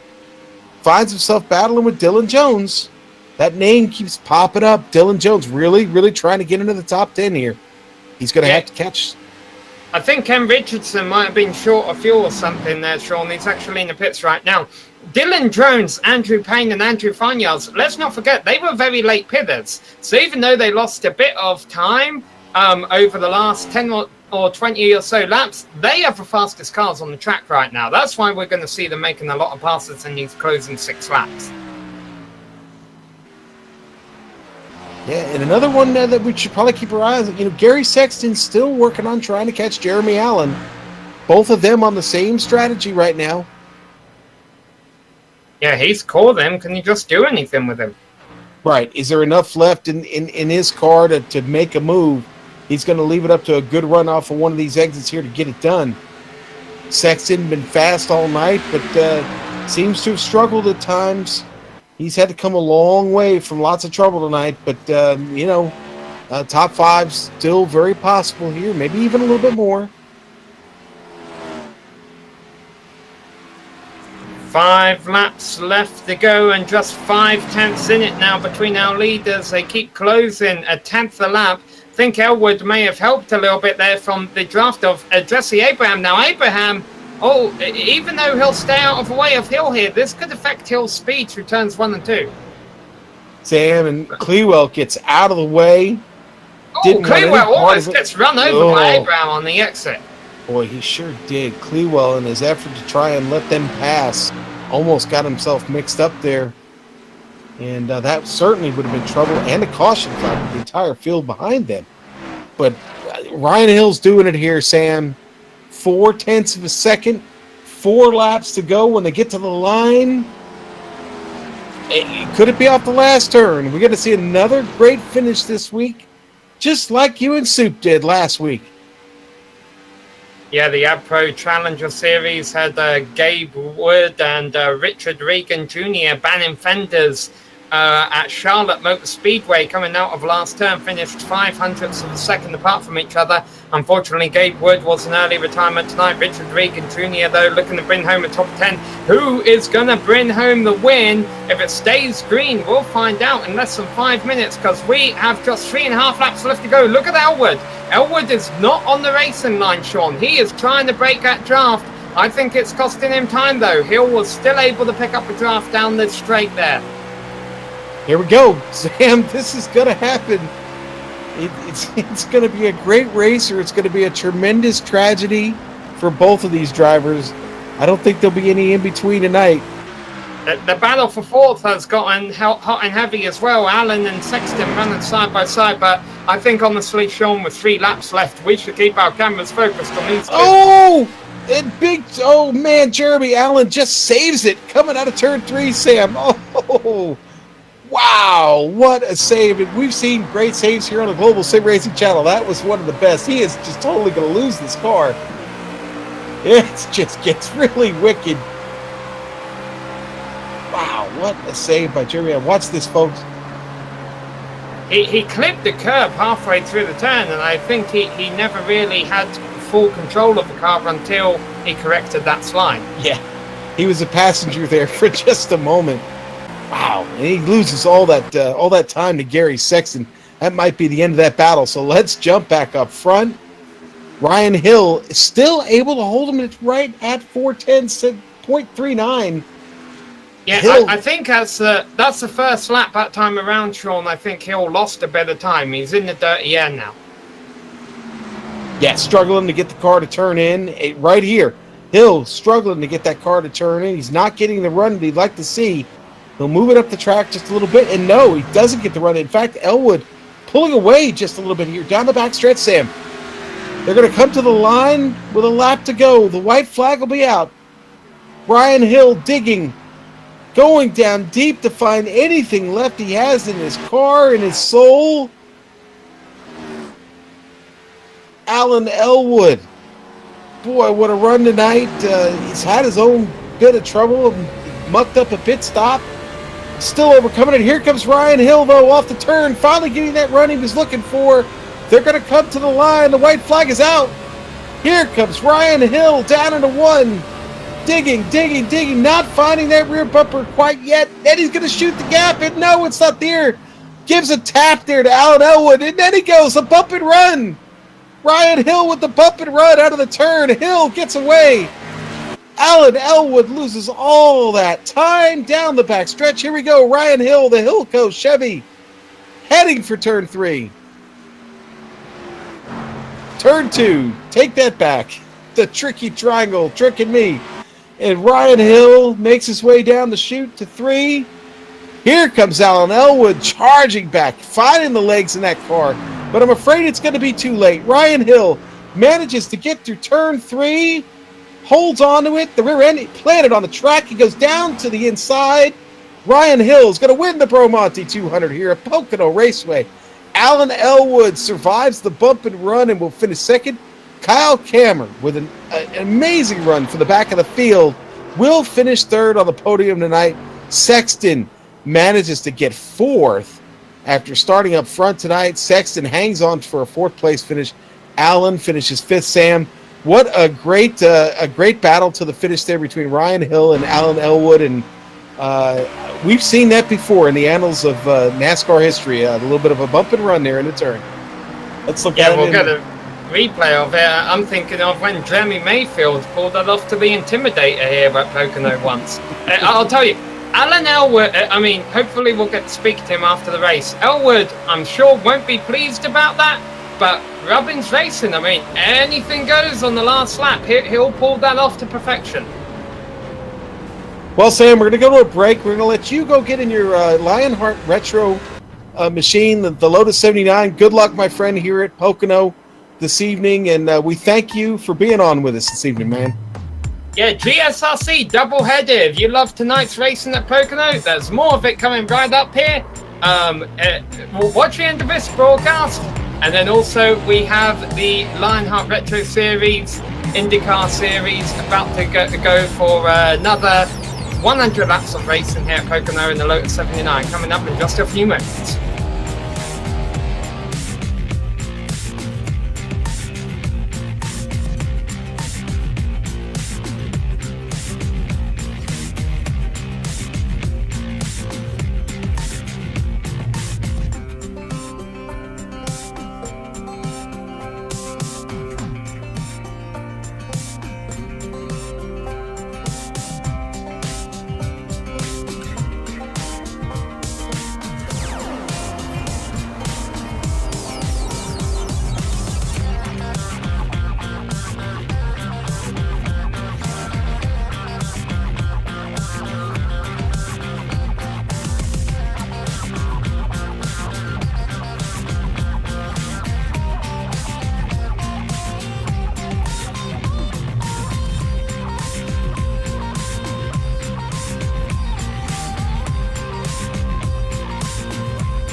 Welcome back on the Global Sim Racing Channel. Man, what a race tonight here at Pocono Raceway with the AdPro 360 Cup Series, the Romonti Landscaping and Design 200 with you tonight. And again, just what a race, what a finish.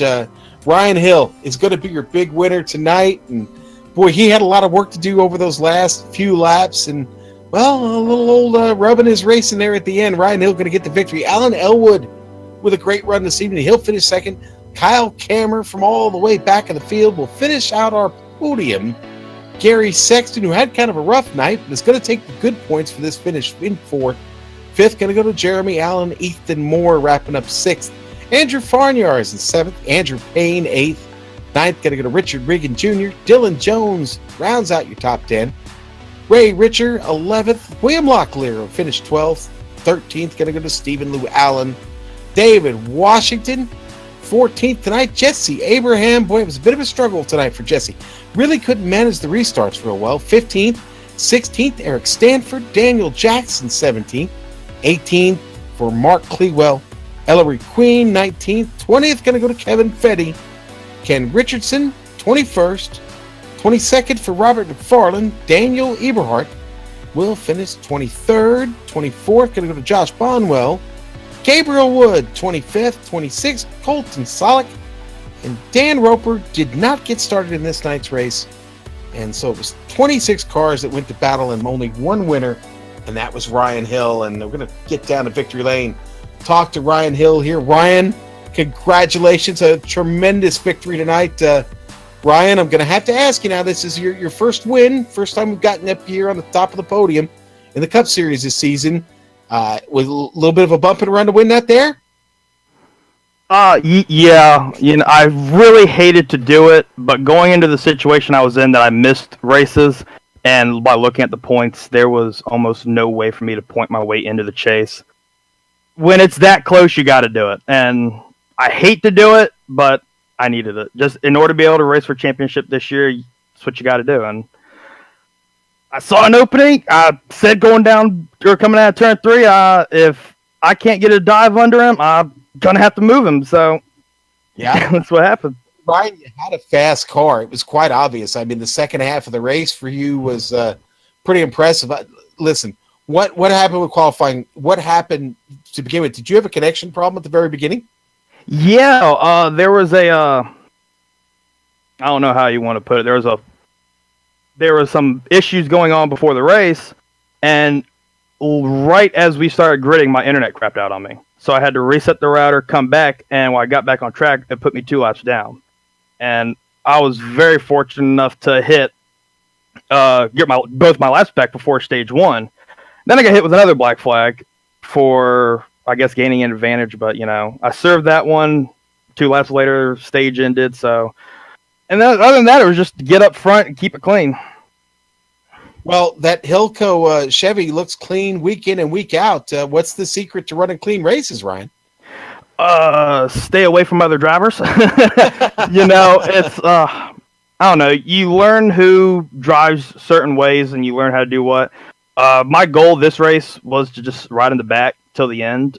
I don't like doing that, but sometimes you just kind of have to let the field go out and wreck, and then be there at the end. I mean, I look at, I really hate to say it, but Gary, you look at Gary, he's had some fast race cars each week, but he's not making it to the halfway mark. And it's upsetting for him, but he's a fast car, he has a fast driver, but you got to be there to win it. Yeah. Well, listen, Ryan, again, our congratulations here from GSRC. Who'd you like to thank for getting that done tonight? Well, I mean, obviously, I like to thank Gary and everybody over at SSCA. They put on a great show for the Trucks or Challenger and Cup Series. It's not all 100% perfect, but it's definitely a lot better than it has been. Obviously, you guys put on a great broadcast too. I was just going back and watching a lot of the reruns before you called me in here. Obviously, everybody at the 55 car, we're a single car operation. Everybody at Hilco Disposal and Recycling. All the drivers that race with us in all 3 series, a lot of these are some great talent of guys and some really good guys I can call some friends. So it's just, man, we're going to be racing for a championship this year. Well, congratulations, Ryan, buddy. We'll see you next week, man. enjoy a little time off between now and then, and hopefully we'll see you back on the podium, my friend. Yes, sir. I hope to be back in here. All right, folks, that was Ryan Hill, our winner this evening, the driver of the Double Nickel and the Hill Coast Chevrolet. And now we're going to talk to our second-place finisher tonight, Alan Elwood. And, well, Alan had a great race, was leading this race here at the end. And when we just talked to the winner, we're going to talk about the guy who finished behind them and was the recipient of that bump and run. And, Alan, are you seeing a little bit of red mist right now, or have things cooled down? It is what it is. I'm not going to sweat going to bed over it. I think it's like the 5th time I've finished second now, and I thought maybe the strategy was going to pull off. I didn't expect to be dive bomb going into turn 1 like I did.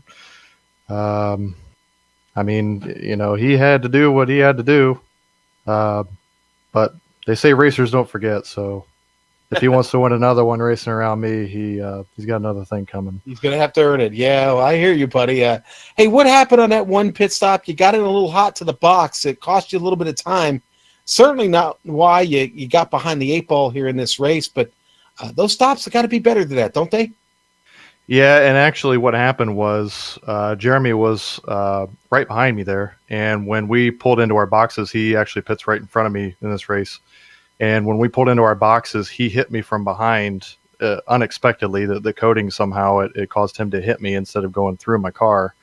And it actually caused me to launch forward. So It wasn't any of my doing. He actually hit me from behind. So that was one of, 3 things that happened tonight between getting blocked and, getting forced all the way down to the point where you got to turn to somebody. And then these other 2 incidents. So, yeah. I mean, it was an eventful night. Yeah, that other incident you talked about, having to run down the track there. And, boy, we looked at that at 4 different angles, and it looked like you were trying desperately to run away from the trouble, and it just finally found you there. And, again, you've got to be commended for hanging on and finish second in this race tonight when it looked like at a point you'd be lucky if you just finish. Yeah. But being in the back after that pit stop, being in the middle of the pack, you don't know what to expect with, what was going on in the race. And luckily, we made our way through traffic really well, and then right when those green flag pit stops happened, I saw Kyle go in, and I was like, okay, I don't want to wait too long. And then I went ahead and pitted, and then Ryan got, in the pits 1 lap later, and the rest is history. So we'll just move on and try to win one.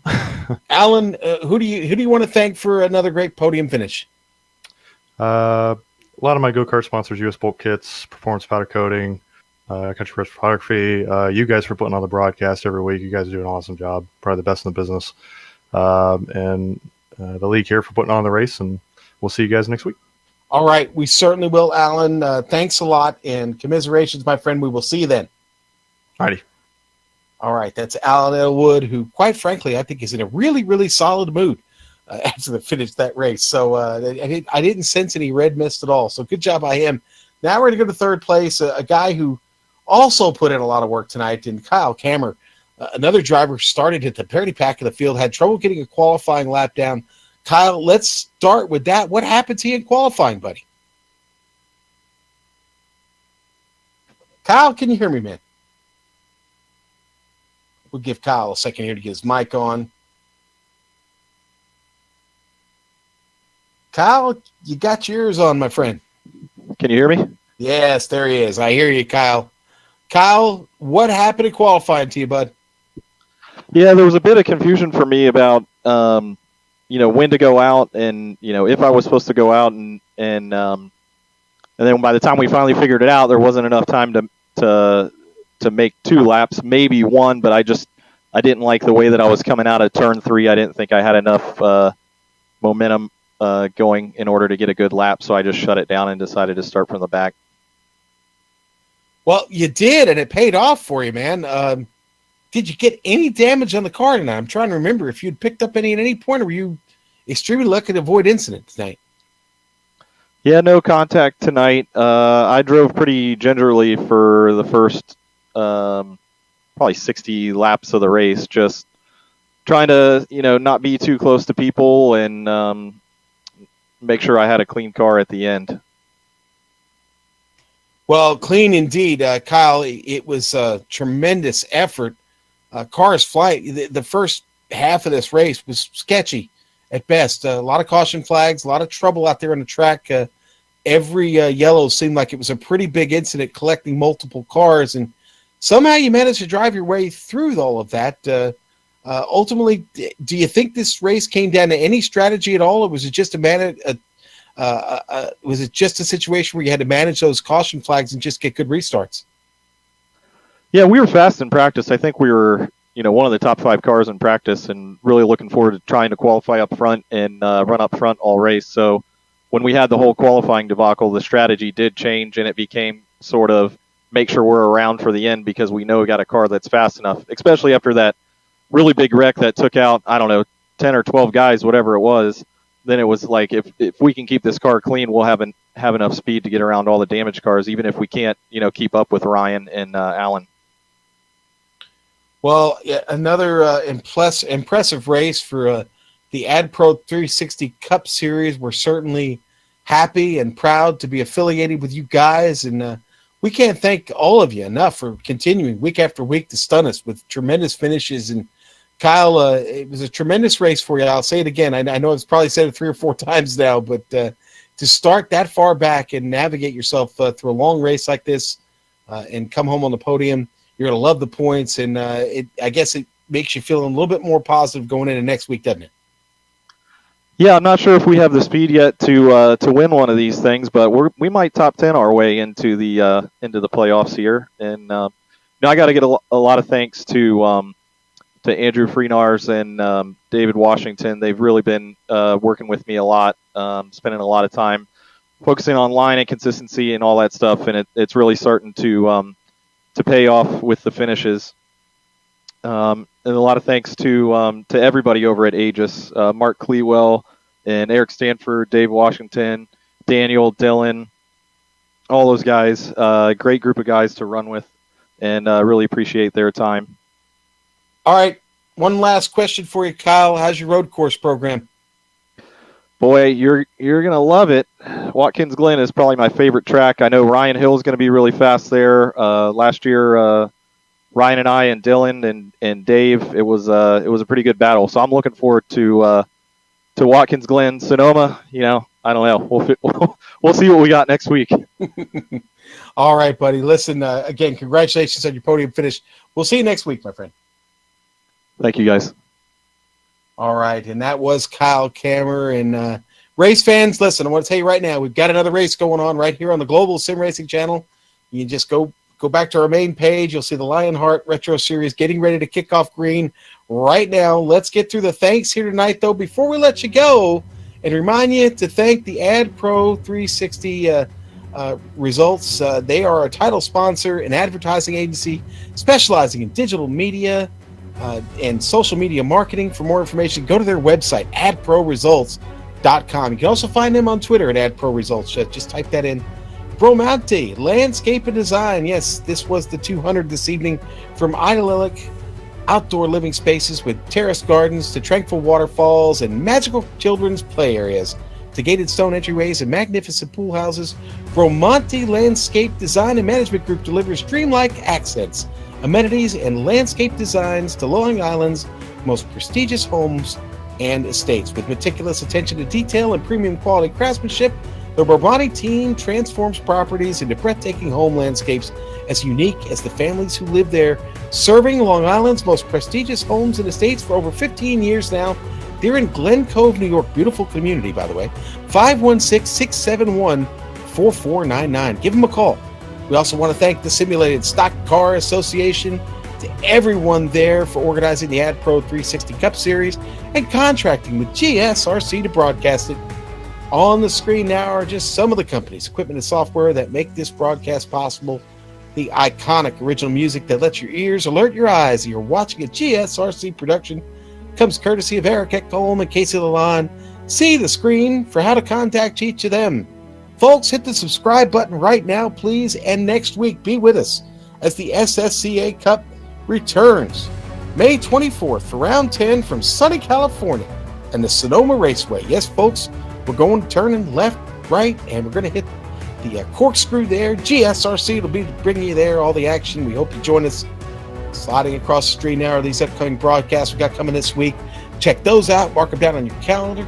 If you'd like to find out more about us, go to our website, globalsimracingchannel.com, or find us on social media. We're big there. Twitter at GSR Channel, Facebook, just type in Global Sim Racing Channel. And yes, we're on the gram. That's GSRC_gram.